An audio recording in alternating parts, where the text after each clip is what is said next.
All right. Hannah Gill playing live today. Burn Like the Sun is the name of that tune. That's another one off of the new EP, which is called Lost in Yeah. Words. Do you have a favorite song on the collection? Or I do. I do. My personal favorite is "Lose," which we'll be playing for Okay. you after this next tune. But I mean, all of them are really, really fantastic in their own ways. I know I love the song "Clocks" too because it's nice and relaxed, and it has all the songs have a vibe to them. So it's Most about finding definitely. the right vibe for you, I suppose. Yeah, it feels like you take a lot of chances. I admire how you sort of take chances with your singing and your Thank you. phrasing. And was that a process to find your voice and to have the courage to do that? Or I think that it mostly came from, I mean, a lot of it is just kind of, some of that has just always kind of been there since I started singing. And then I think a lot of it also comes from hearing other like soul musicians or jazz musicians and the really like hip things that they do with their voice, where it's like, if you're just listening, you might have one pass over and be like, that's a beautiful song, but then you might have a second or third pass and be like, oh, I like what they did there. And then it all starts with trying to mimic people, and then it kind of grows into its own thing. So but yeah, it's just, I listen to a lot of music, so I guess all of it kind of rubs off a little bit.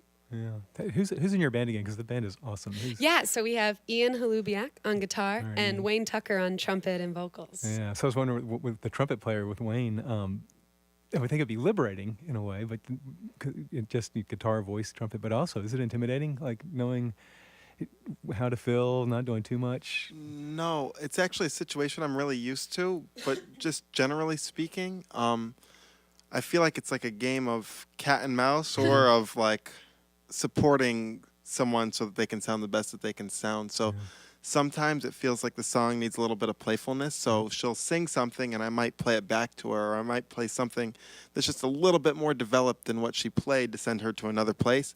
And sometimes it's just about supporting something and filling it up with something that feels warm. It's Yeah. such a jazz kind of thing, right? You listen, you dialogue. Yeah, Yeah. definitely. It's all about communication. Definitely. And I've enjoyed watching you three play, and we've got a video, by the way. It'll be up eventually. But Oh, wonderful. I love watching you guys, the interaction, the eye Thank contact, you. and the little smiles. So Thanks. yeah, it's really fun. Hannah Gill playing live today. The show is up at Ambrose West in Asheville. Who comes to your shows? Who's your audience? How do you perceive your audience?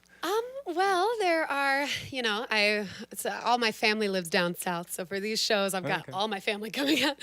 But there are people that have heard us in New York that live out here, and then they'll tell their friends, or people that have because we played in the Southeast about 2 years ago as well. So it's nice, we got to see some familiar faces when we were in Decatur, Georgia the other day. So people come out for that, and then also when I'm not doing jazz singing or working with my original music, I perform with the YouTube group Postmodern Jukebox. Right.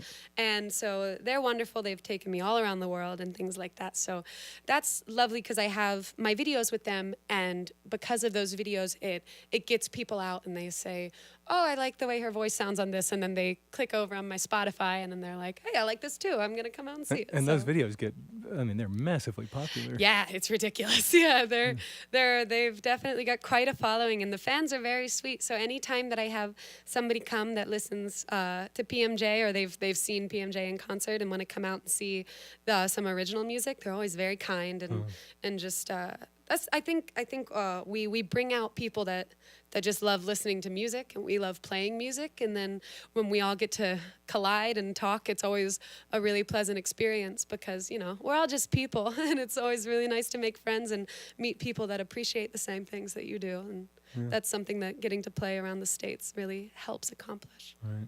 The Postmodern Jukebox, you got to tour all over Africa and Europe. with Yeah, that yeah. recently? I've been to Australia and New Zealand with them. I've been all over Europe, and we just did a big European tour where it started off. We had a show in Morocco and Tunisia, and then we hopped on over to Europe. But yeah, I've been everywhere with them. Went to Alaska. It was amazing. We went to Alaska like in the fall, so it was cold, but yeah, and I'm actually going to be on tour with them in November for the U.S. tour, so it'll be good. But I'm really happy that I have time right now to come out and promote the original stuff. And Yeah. Well, this sounds great again. So, Thank you so much. Thanks, guys, for coming. Ambrose West in Asheville, 9 o'clock, you think?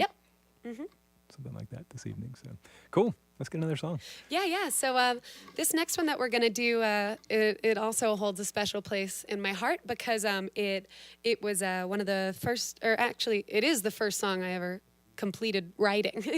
So I wrote it when I was 16, and it's always really fun to keep around, so I can kind of think back to where I was at that point and look at where we are now. And so it's always nice to bring